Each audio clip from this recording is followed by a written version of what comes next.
Welcome to Skills-n-Killz, a toe bean skilling cup with a player versus player twist.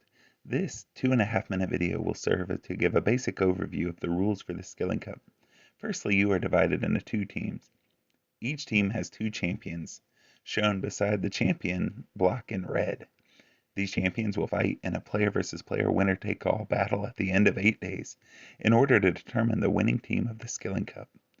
So how does your skilling help your team champions win a PvP fight? Good question. Here is the chart we'll be using during this cup. You and your team will work together to check off as many blocks as you possibly can. For instance, if your team combines to get 240,000 agility experience, that tier will be checked off and you will earn each of your champions 100,000 GP towards their PvP gear. That's right, every single block ticked off by your team is 100,000 GP for each champion's gear budget. This cup is meant to be the most flexible cup yet, allowing for players to work towards any skill they want. However, skilling cups are meant to require teamwork and strategy, and this won't be different. If you were listening with sharp ears, you might have noticed I said PvP gear budget. That was intentional, as all the money earned will only be used for gear, and almost all gear must be purchased from the GE.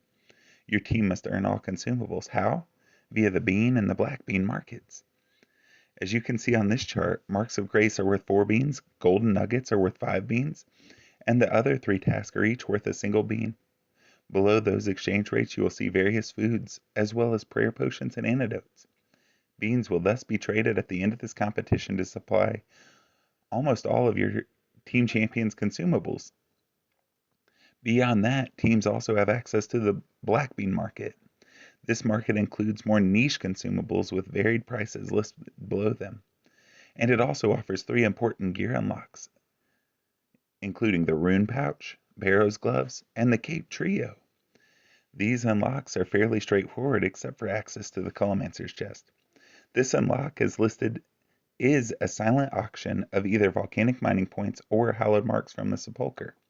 What this means is if your team ultimately ends the cup with the most of either category, they gain access to the Colomancer's chest to buy gloves for both champions. However, if one team were to win both volcanic mining points and hallowed marks, their opponents would only be able to buy gloves from the GE. Okay, that's it. I hope it all is relatively clear for you all.